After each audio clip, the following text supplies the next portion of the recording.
कि आज जो प्रकरण हुआ वो प्रकरण में जानकारी के लिए आप लोगों को पता होगा कि 8 तारीख को सुनवाई की डेट थी ऑनरेबल हाई कोर्ट में। तो वहाँ जो मूल मुद्दा है कि अगर यदि किसी पर्पस को लगता है तो उसके लिए प्रथम चीज़ दिखाना होता है कि लड़की बालिग है कि नाबालिग है। अगर वो बालिग है यानी 18 वर्ष से ऊपर का है तो ये पॉस्को एक्ट नहीं लगता है। तो इसमें अभी इनके पास कोई ऐसा प्रमाण पत्र नहीं था जिससे ये साबित हो कि ये लड़की बालिग है यानी 18 से ऊपर है। तो उसी पर ऑनरेबल जज साहब ने कहा कि आप प्रमाण पत्र दिखाइए। तो हालांकि कोर्ट ने हिदायत देके कहा कि प्रमाण पत्र ऑर्डर में लिखा है कि अगले तिथि यानी 15 तारीख को रखा गया है और 15 तारीख तक इनको प्रमाण पत्र दिखाना है कि वो लड़की बालिग है या नाबालिग है। और इसके अलावा अन्य जो एलिगेशन था उस पर उन्होंने कहा कि इस तरह के मैटर का तो कोई प्रथम दृष्टया में जो ओपिनियन बना, हालांकि फाइनल ऑर्डर नहीं आया है। ऑर्डर में केवल यही बात आया है कि लड़की को बोला गया है कि आप अपना प्रमाण पत्र एज के बारे में बताएं, क्योंकि स्कूल में जो एडमिशन लिया है 2006 में और आधार कार्ड के मुताबिक उसका 2007 है। तो यानी कि जन्म लिए आप 2007 में, आपका एडमिशन हो गया था 2006 में, ये कैसे हो सकता है? ये तो तर्क की बात है कि जन्म लेने के बाद कोई एडमिशन लेगा। लेकिन यहाँ पर केस बनाने के लिए, झूठा केस गढ़ने के लिए अगर एज में हेरा फेरी हुआ है तो हमने कहा कि ठीक है, उसको फांसी की सज़ा हो जाए।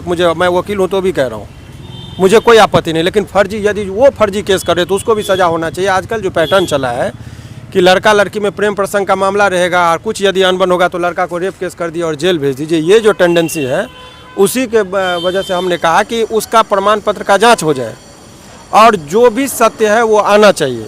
लेकिन यहाँ पर कोई प्रमाण पत्र नहीं है और आप लोग भी जानते हैं कि रियल मामला क्या है कि लगातार आपको लगता है कि 4 साल तक किसी के साथ कोई रेप कर सकता है। आज के पर जो ये चला है, देखिए, यदि कहीं कहीं लड़की के साथ लड़का गलत करता है तो ऐसे लड़कियों का भी हम साथ देते हैं कि कोई गलत नहीं यदि। लेकिन अभी अतुल सुभाष का केस क्या हुआ, किस तरीके से प्रताड़ित किया गया कि उसको मरना पड़ा कानूनी दौपेंच के चक्कर में। तो आजकल पैटर्न है कि भाई केस कर दीजिए, 376 का आरोपी बना दीजिए, लड़का जेल चला गया, 164 के बयान में उल्टा पुल्टा कर दिया और भुगता है। इसीलिए हमने बहुत स्थिरता से, हमें कोई जेल से निकलने की हड़बड़ी नहीं है।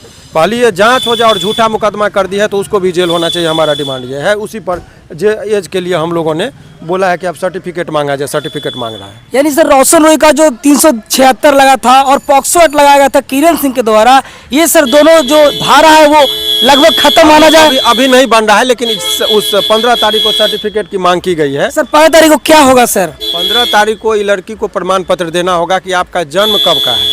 उससे निर्धारित होगा इसका एज का कि आखिर आप 18 वर्ष के हैं या 18 वर्ष से ऊपर के हैं। और अगर 18 वर्ष से नीचे का देती है तो नाबालिग बच्चे से यदि कोई आदमी कोई भी काम कराता है, अश्लील जैसे आधा कपड़ा पहना के म्यूजिक में देना, डांस कराना, ये कराना, तो गार्जियन की अनुमति से होना चाहिए। अगर गार्जियन ने नहीं किया और गार्जियन भी यदि कोई ऐसी हरकत करता है तो उस पर भी पॉस्को लगता है।